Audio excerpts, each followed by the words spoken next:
Shocking rejection. Predator's plea dismissed as child enticement case heads to trial. A chilling warning for parents. This defendant, facing up to 40 years for child enticement, rejected a plea deal crafted by his lawyer and the DA, leaving Judge Mogen no choice but to push the case to trial, exposing the dangers vulnerable kids face from predators. This must-see case underscores the critical need to protect your children. Tune into this gripping case, saga to see the justice unfold and learn vital lessons about safeguarding the innocent. Can you hear me? Yes, I can. All right. We will go on the record in the matter 24 CF 163, State of Wisconsin versus Christopher Stewart. The state appears through District Attorney Kevin Schmidt by video conferencing. We have Nicholas Davis, Defense Counsel, by video conferencing. Christopher Stewart appears in person. We're set today in this matter for a final pretrial. Mr. Davis, can you please update the court? We have a jury trial scheduled for 3 days starting on May 20th. Have the parties been able to reach a resolution? At this time, we have not, Your Honor, and it is certainly not from a lack of trying. I think I've negotiated on this case more than any case I've ever had. All right, so it looks like we are going to trial on May 20th for 3 days. What is the offer that's been rejected so I can make sure that I go on the record and have it officially rejected by Mr. Stewart? District Attorney will correct me if I'm wrong. Your Honor, I believe it was actually to an amended count of child enticement, order or request a pre-sentence investigation. And if I'm correct, the state was going to cap at the PSI recommendation. And if I'm wrong, I know a district attorney will correct me. That is correct, Mr. Schmidt? That's accurate.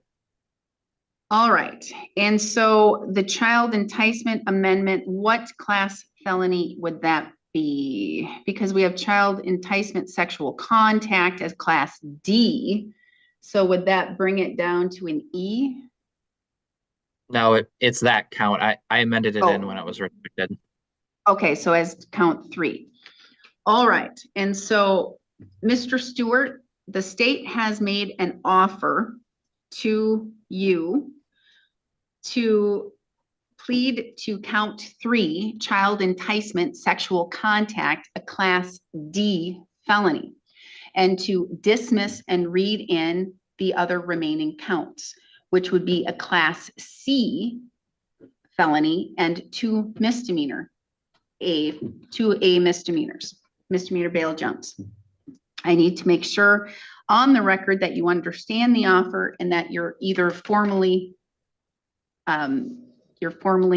refusing to accept the offer and you wish to proceed to trial, or you are accepting the offer and you wish to set the matter for a plea date.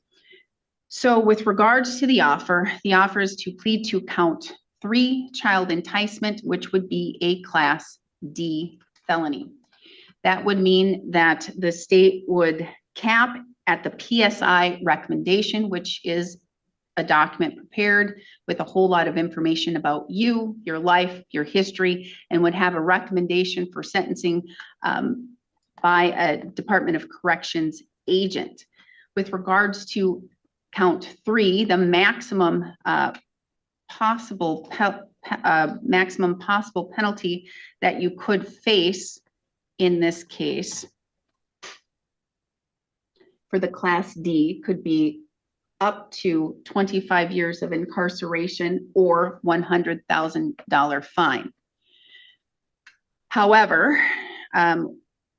with this deal, count 1, which would be a class C felony, would be dismissed and read in, and that has a maximum possible penalty of 40 years of incarceration with a $100,000 fine, as well as count 2 and 4, which are Class A misdemeanors, would be dismissed and read in, which have 9 months of incarceration or a $10,000 fine.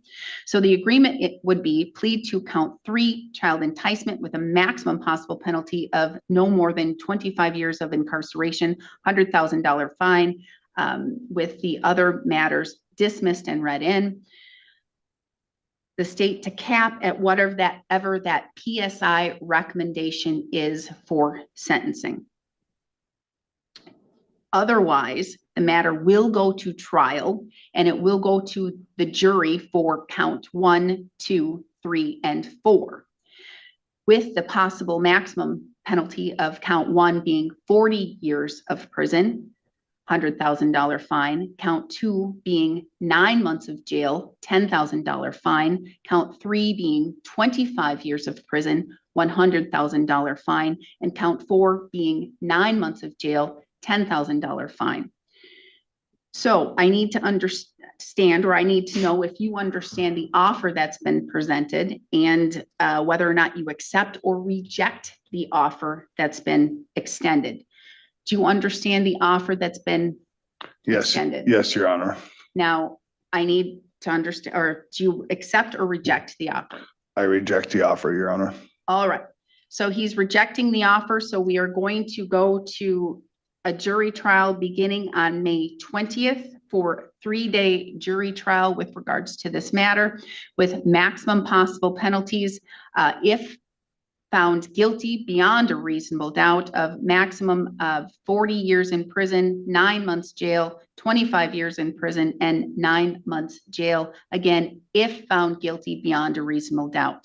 This is the last possible day to have any agreement to be reached. This matter will go to trial.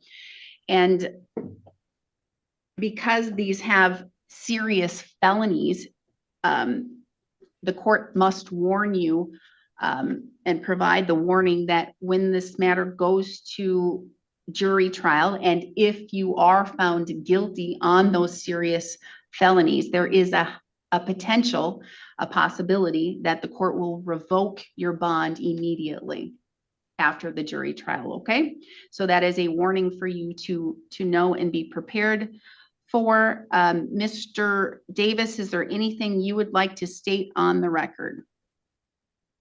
No, Your Honor, I appreciate that you made that record, Your Honor. Thank you. I really appreciate that. Thank you very much.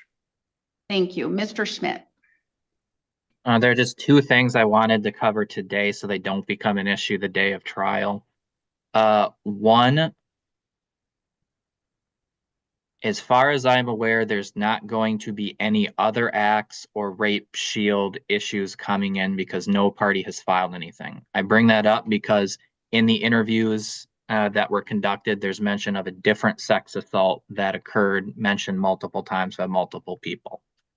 I also mentioned that second because defense filed an amended witness list today that included Mr. Stewart's mother. My understanding is the mother's being brought to testify to something to the effect that one of the witnesses told her that this was all blown out of proportion and the victim has done this before. To the extent, I don't know what specifically that means because I haven't been given specifics about what the statement is, but to the extent, if that's to mean that the victim has done something before that was negative and affects this case, that would be other acts evidence.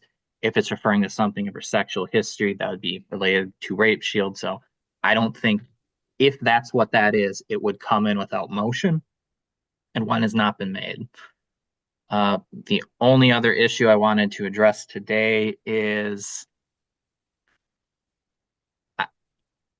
with that witness in particular, my understanding is that based upon the witness list and discussions with defense counsel, I believe that no investigator was retained to interview that witness, and perhaps that witness was interviewed by Mr. Davis himself. And if that is the case, I'm worried that we're going to go through the state's direct presentation of evidence, a whole day of trial, testimony from the victim, and another child witness. And then we might wind up in a situation where Mr. Davis can't present this witness's testimony without the high potential of either a mistrial or violating ETF 25-01, which talks about when a lawyer becomes a witness in their own case. So I don't know if investigator was present with him. Maybe I'm assuming too much. All right, so what am I inferring from that? Are you saying that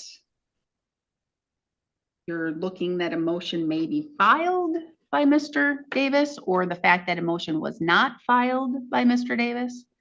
On the other acts and rape shield, I'm saying none of that's coming in without a motion, not just per the statute, but per the scheduling order. As to the other issue with that, I don't have enough personal information to do any sort of motion related to that. I'm just putting it out there for the court and for Mr. Davis. Like, if that occurred, that's something to be thinking about. Okay, all right. Your Honor, I have no intention of other acts. I didn't file a motion because I'm not bringing that in. I think I even had a motion eliminated I think there's an interview. I think there's multiple parties that say the stuff has happened in the past. I don't want that coming in. There are no other acts, so there's no issue there. I have no intention of violating or the rape shield law. And with regard to any witness I have, like any case I've ever had, if I have a witness, I certainly talk to my witnesses and prepare them for trial as best I can. I certainly would never call a witness without knowing what they're going to testify to. I would never have that kind of a witness. But in any event, I don't have any witness that's going to talk about a past occurrence or in other acts. So that's not, I don't think that's going to be an issue at all. Okay, that sounds good. All right, well, we will then see everybody on May 20th, bright and early, 8 a.m. Thank you. Thank you very much, Your Honor. All right, thank you, Mr. Davis. We are adjourned.